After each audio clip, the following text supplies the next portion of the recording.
How's it going, everyone? Welcome back to the Vinyl Brotherhood. Check this out. I've got this very classic record by POiSON GiRLFRiEND called Love Me. I'm very excited to share it with you today. We're going to talk about it, so get comfortable, get a nice hot drink maybe, and we'll get started here momentarily.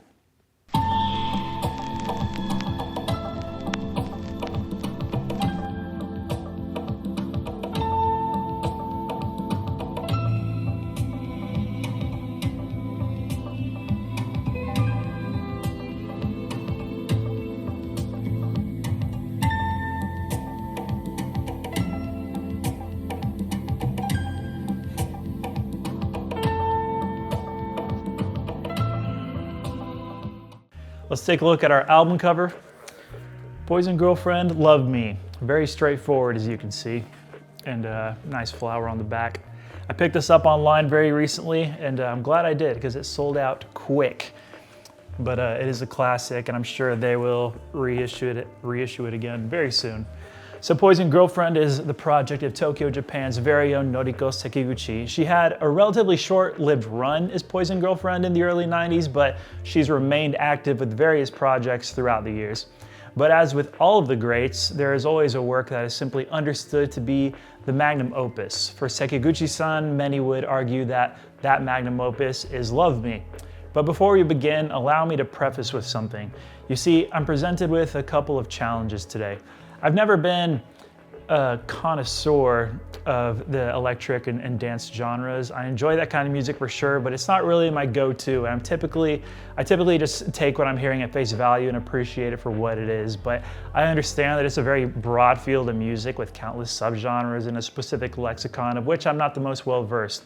So don't be offended by my ignorant ramblings today. This is simply the album I'm excited about right now, and I want to share it with you all. So if you're willing to extend a little grace, I'll do my best to represent this album in a way that honors the work, as well as Sekiguchi-san herself. The other challenge I'm facing in reviewing this album is that there isn't a wealth of info out there about this project. So I'll be taking what little I did find, and more importantly, trust my ears as we dive into the world of POiSON GiRLFRiEND's Love Me and hopefully develop an informed opinion. And as early as the opening track, Passage Brady already gives us plenty to work with. The song lays a very prominent keyboard bass hook as a foundation, and once the snare and dancehall piano were introduced, we get to relish in the slightly brooding soundscape of Passage Brady. Noriko eventually delivers a haunting, semi-whispered vocal as if delivering a lullaby. This track has a wonderfully immersive, somewhat dreamlike essence thanks to a couple of inspired creative choices, from the left and right panned echoes of the vocal to the unpredictable stutters and errors of the keyboard, so that we never feel too comfortable. As Noriko sings, "I'm falling," it feels like we're falling right along with her, and before we know it, we arrive at track 2, titled Love Is. This song carries the same unhurried pace of Passage Brady and the same ethereal atmosphere as well. But with the tortured string section in the background, I would say it's the one track on the album that most closely resembles what we hear on her highly acclaimed Melting Moment EP.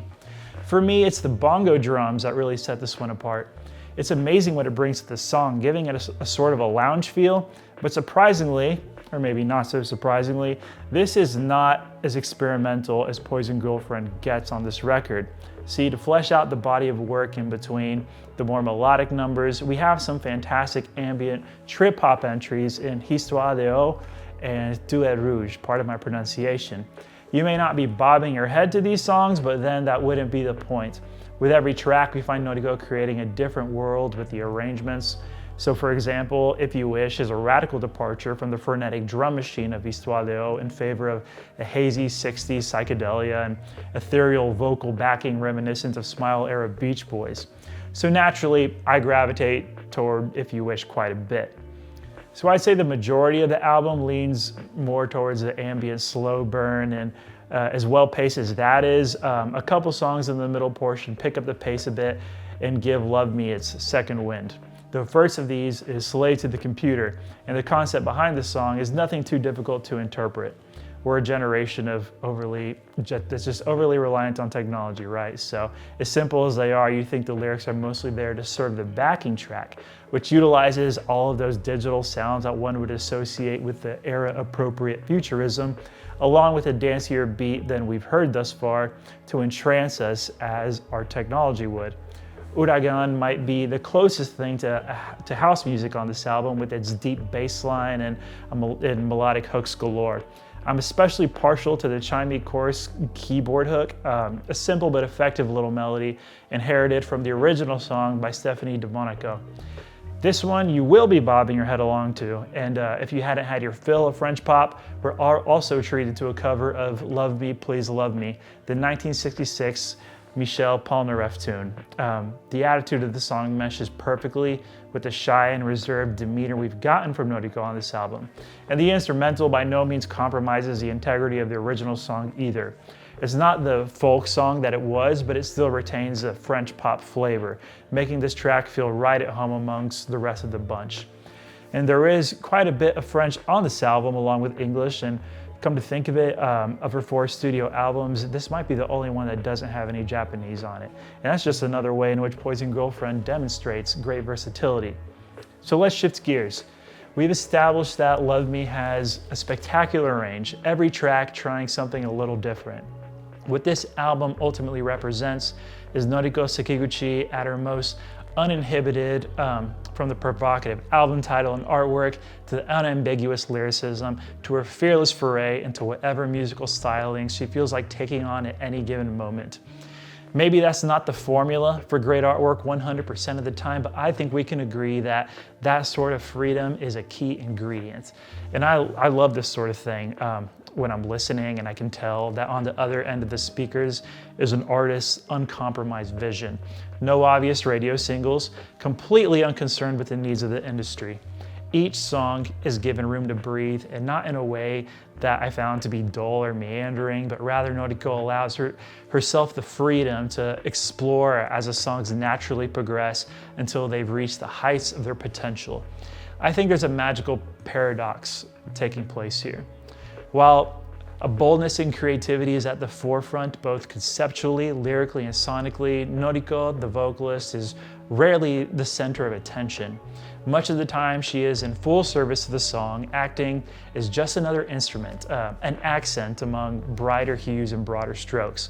While this may not be atypical in electronic music, this persona of hers on Love Me plays to one of, if not the greatest strength of the album: intrigue, mystery. That's what got me so captivated when I was introduced to her via the Melting Moment EP.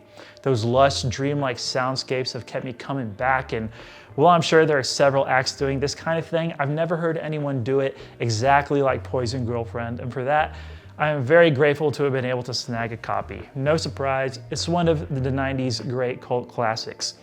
It's one of those special albums that are like a world unto themselves, and I just want to listen to this thing in a dark room and absorb it and become a part of that world for 50 minutes. And if you have yet to experience this album for yourself, I would enthusiastically recommend it. The first listen might be your least favorite of many because it just gets better and better, honestly. So yeah, that's about it. Oh well, I do have some final thoughts, so let's head back and I'll close this out.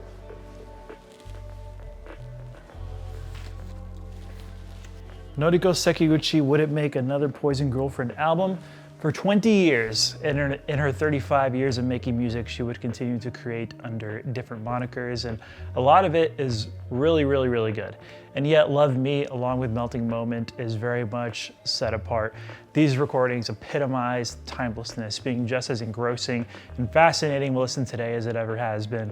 So, in reality, my only major criticism is that I wish the secret track was a bit longer, like a full-length song. We don't get many hidden tracks in a post-streaming world though, so it's nice to get hit with one of those from time to time. And yeah, I don't really have any genuine problems with this album. If I were to imagine what the critiques of others would be, I think they could have an issue with the inclusion of cover songs. One could interpret the simplicity of the lyrics as a lack of substance, where I would argue that she let the sounds do the talking. The medium is a message after all. On the other hand, I could also see people reading way too much into what's actually there, and that's the kind of the beauty of this album. At the crossroads of intentionality and reckless abandon lie a million questions, a million different ways to understand it, like you're staring at an abstract painting. Everyone who listens to Love Me probably has a different takeaway, and what I took from it was something unpredictable, nostalgic, romantic, ominous, dreamy, colorful, and desaturated all at once. It's become a very special album to me in the time that I've had with this, so I will be giving Love Me by POiSON GiRLFRiEND a 9 out of 10 today. If you'd be interested in a small sample, I'd recommend track 2, Love Is.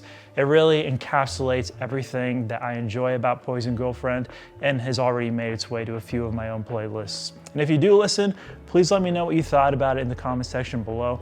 I always love reading what you folks have to say, even if I'm not super great about replying. I'll try to do a bit better on that front because most of the time you guys deserve it. Our audience has some great insight, life stories, and encouragement. I really appreciate you all, and if you took a few minutes out of your day to watch this video, I thank you. So we'll surely be back with more soon, and hopefully we can return to regular uploads. Life has made it a bit challenging to get these videos made, but don't worry, we're working on it. Anyways, that's all I've got, so please enjoy the rest of your day, and we'll see you again very soon right here at the Vinyl Brotherhood.